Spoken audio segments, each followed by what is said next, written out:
Imagine a battlefield of the future, one where this 1 megawatt laser turret exists.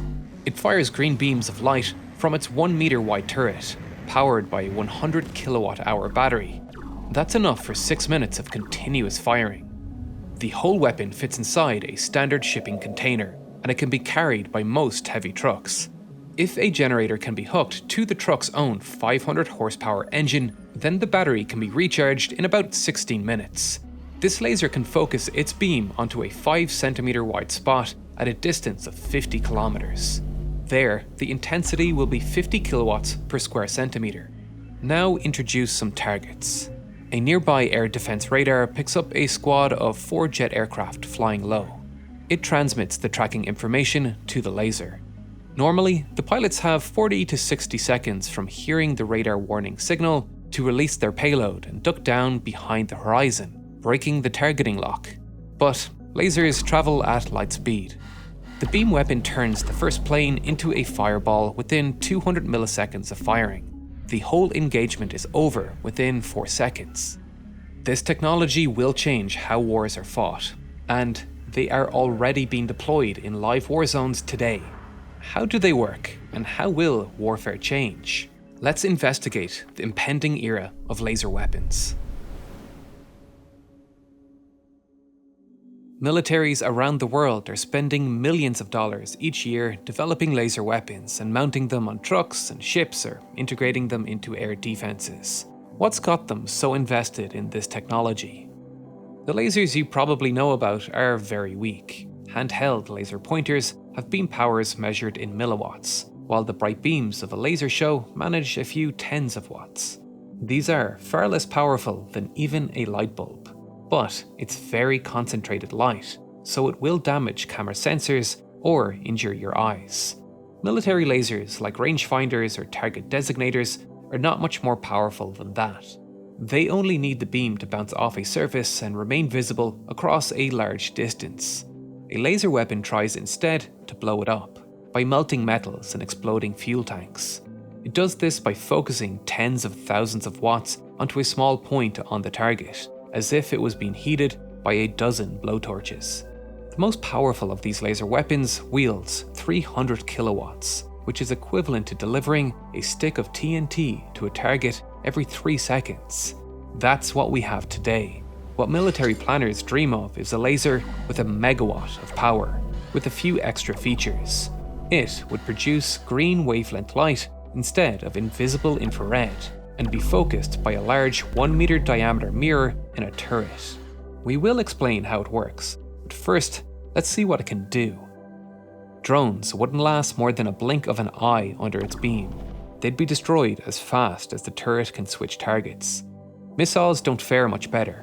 As long as the laser weapon is given good tracking data by an air defense radar, it can eliminate entire waves of over 100 missiles before they can reach it, all without ever having to reload.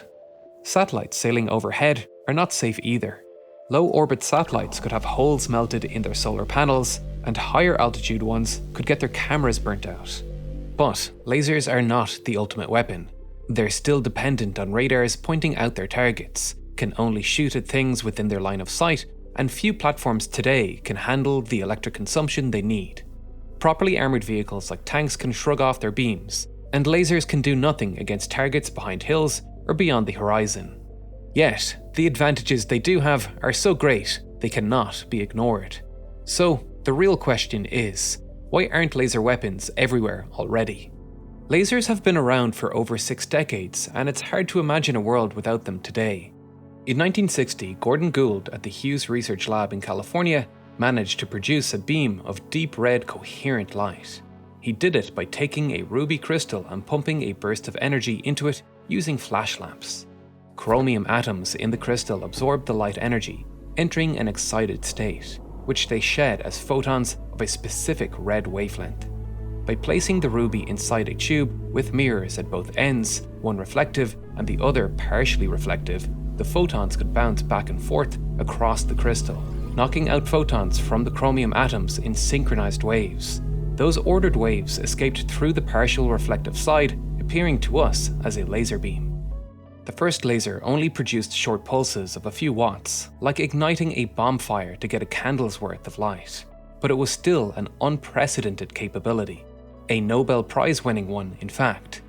Early designs struggled to pump in large amounts of energy or get it back out as a laser beam without incurring huge efficiency losses. Engineers rapidly got to expanding their capabilities and improving their efficiency. Different types of lasers were tested, ranging from fluorescent dyes under concentrated sunlight to driving shockwaves down gas tubes using high explosives. Even radiation from a nuclear reactor was investigated as a source of laser pumping energy. They all failed by being too impractical, dangerous, or expensive. What did succeed was fiber lasers and semiconductor lasers. Fiber lasers take a source of light and send it down an optical fiber made of a special glass, which has atoms of ytterbium or neodymium embedded inside. The length of the fiber gives those atoms plenty of chances to absorb the light energy and release it as a narrow, high-quality laser beam. Semiconductor lasers are somewhat like solar cells in reverse. Instead of using layers of semiconductors like gallium arsenide to absorb external sunlight to produce electricity, they consume electricity to release their own photons. Those photons are bounced between microscopic mirror layers so they come out as a single laser beam. Semiconductor lasers are easy to manufacture and tune to specific needs, making them very popular. Fiber and semiconductor lasers only need electricity to run, operate at reasonable temperatures, and can be scaled from microchips to the size of buildings. They're also exceedingly versatile, especially when frequency doubling is used. It's a technique where a laser beam passes through a special non-linear crystal, which contains structures that can capture two photons and convert them into one higher energy photon. This is why lasers are used everywhere, from playing with your cat and scanning barcodes, to cutting steel, to delivering this video to you through fiber internet connections. The world's militaries have also picked up on the potential of laser technology. They are used as laser gyroscopes to guide submarines underwater, or as communication devices to securely transmit information. Lasers are also used to attack by guiding bombs or triggering proximity fuses for air-to-air missiles, or defend against those same missiles by shining a beam on the missile sensors to blind it. But what about laser weapons? Where are they as this technology becomes commonplace? The first problem to solve is producing a spot small enough and powerful enough at distance. The size of the spot at a certain distance is determined by the laser wavelength, the beam quality, and the diameter of the weapon's focusing mirror. Lenses can also focus laser beams, but they are much heavier and harder to manufacture than a mirror, so all serious designs use wide mirrors. Beam power matters a lot too. Divide the beam power by the spot area, and you get an intensity in watts per square centimeter. A realistic green laser, focused by a 10 centimeter diameter mirror, can create a spot about 10 centimeters wide at 10 kilometers, with an area of 78 square centimeters. With a 1 meter wide mirror, it can produce the same spot at a distance of 100 kilometers. 10 kilowatts divided by this area nets us 128 watts per square centimeter, which is enough to start melting most metals. No aircraft can be made shiny enough to avoid this damage. An effective weapon, however, must do more than just slowly erode a target's surface. It must blast through it, delivering a destructive amount of energy in a short amount of time. That's why the laser intensity should be compared to the target's hardness, given in joules per square centimeter. The hardness of different targets can only really be estimated by real-world testing, but we know we need about a kilojoule per square centimeter to destroy a drone, and a missile or aircraft takes tens of kilowatts per square centimeter. An ICBM warhead protected by its re-entry heat shield cone has a hardness on the order of hundreds of kilojoules, equivalent to setting off 8 sticks of dynamite on every palm-sized patch the laser touches. A 10 kilowatt beam, however, would take nearly 8 seconds to overcome the hardness of a drone, or a minute and a half to damage a missile. Clearly, that's not enough. The intensity must be greatly increased. Doubling the focusing mirror's diameter quadruples the intensity of its spot, but mirror sizes quickly become impractical. Reducing the wavelength generally isn't an option. That leaves raising the laser power. The accepted thresholds are 10 kilowatts for handling drones, 100 kilowatts for defeating missiles at short range, and climbing to megawatts for taking on fighter jets or tougher targets. Militaries have been trying to reach these thresholds for decades. Why is it so hard to create a powerful laser beam and deliver it across many kilometers? Several technologies have been pursued for untold millions of dollars, with successful megawatt lasers being produced only to be discarded for their drawbacks. Chemical fuel lasers were an exciting early option, like the coil laser used inside the YAL-1 airborne laser testbed that flew aboard this Boeing 747, generating megawatt beams focused by a rotating 1.5 meter diameter mirror. The coil, or chemical oxygen iodine laser, worked by combining chlorine, iodine, hydrogen peroxide, and potassium hydroxide to get a hot gas, then pass that gas through a nozzle like a rocket engine. In that nozzle, iodine ions would form, ready to release their excess energy as photons. Mirrors lining the nozzle walls would gather and direct those photons out as a laser beam. Rocket engines easily reach gigawatts of output, so converting just a fraction of their power as a laser beam was enough to produce a powerful weapon. However, testing proved the technology impractical. The fuels were toxic and prone to exploding, the exhaust hot and corrosive, and the plane could only carry enough fuel for 20 shots. It was a technological dead end. Another example is the carbon dioxide laser. It's another sort of gas laser, where a hot gas is heated and passed through a mirror-lined nozzle. This time, the gas is carbon dioxide, which is relatively safe, and the heating can be done by burning regular kerosene and air. It's a simple, reliable technology that is still used today to produce powerful laser cutters, but they use electrical heating today. During the Cold War, the Soviets even tried to launch a satellite into orbit equipped with a 1 megawatt carbon dioxide laser. Their mistake was using a Soviet rocket to do it. It flipped on its way up and crashed. They are especially popular with biomedical applications, as the beam they produce is heavily absorbed by water, which means the laser can be absorbed quickly as heat and not penetrate deeper into the tissue. Perfect for precise medical procedures. But it's 20 times harder to focus than a green wavelength laser, so it's only useful at short ranges. It's modern semiconductor and fiber laser technology that has restored the hope for a practical laser weapon. Individually, these lasers are weak, capable of only 100 to 1000 watts before melting from internal heat. Beam combining is the trick that allows them to climb to higher powers, by merging dozens of individual lasers into a single, giant beam. The most advanced modern weapons actually use semiconductor lasers to generate the raw power they need, then send it through fiber lasers to turn it into many high-quality beams, which are merged for an output in the hundreds of kilowatts. This technology is being deployed right now in Rafael's 100 kilowatt iron beam, or aboard the US Navy's 150 kilowatt Helios laser. Lockheed Martin is pushing its high-energy laser from 300 kilowatts to 500 kilowatts too. These modern lasers also get good efficiency, with 30 to 50% of the electricity they consume reaching the focusing mirror as light, and they are pretty compact. It may not be long before jet fighters are carrying 100 kilowatt pods on their usual hardpoints, or air defense battalions are equipped with trucks with a 1 megawatt laser turret instead of a missile launcher. Power is, however, useless if it can't reach the target. The second major challenge preventing laser weapons is getting through the atmosphere. A beam is expected to travel through air filled with dust or clouds that scatter the light. Atmospheric gases absorb whole sections of the electromagnetic spectrum. Water vapor, for example, completely blocks the mid-infrared beams of a carbon dioxide laser. The air itself also acts like a moving lens that distorts or bends the beam transversing it. A rough rule of thumb is that if the image of a target can't reach you, then your laser beam can't reach it either.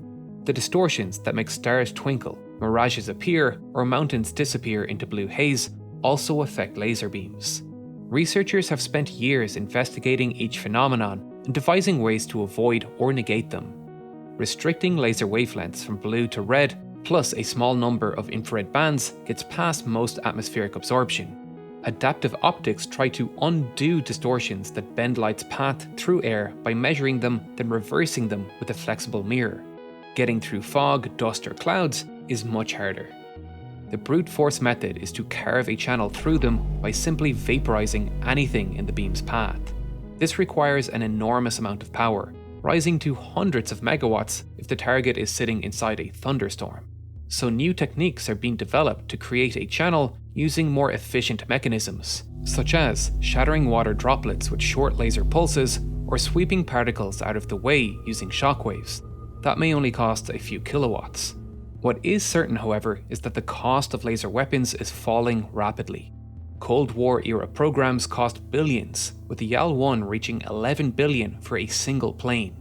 In a 2024 US Naval Institute congressional report, it stated that a 60 kilowatt laser weapon would cost $100 million, while a 250 kilowatt version would cost $200 million.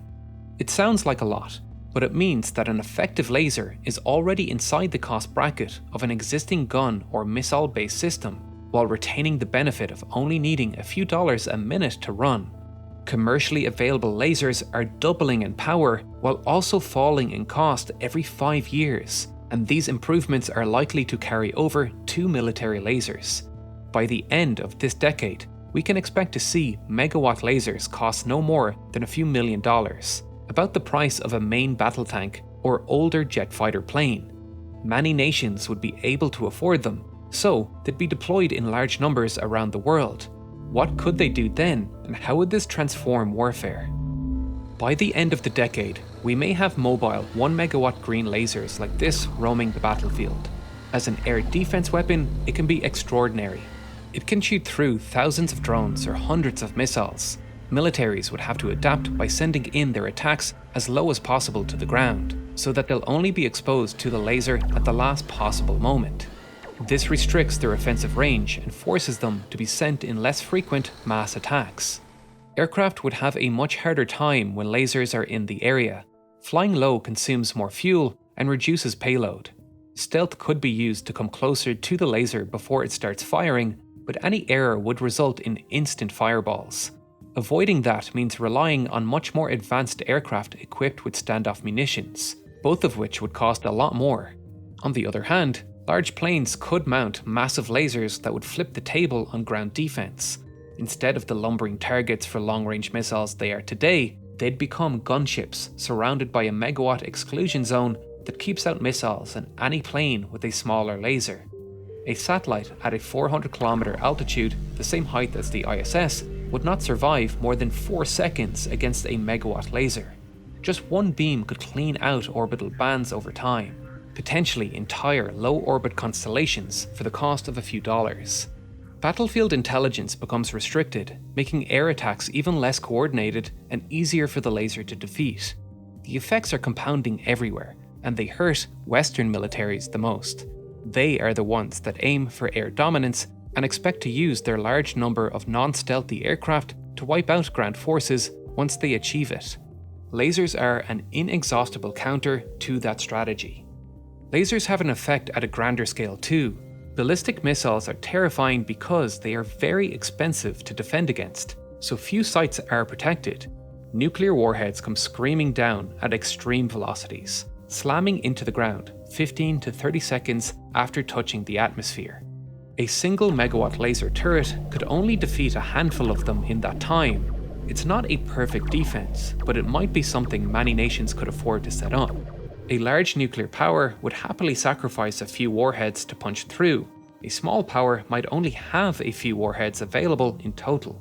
But none of this means that drones, missiles, aircraft or ballistic missiles become obsolete. Older planes with bombs get replaced by a smaller number of stealthy jets.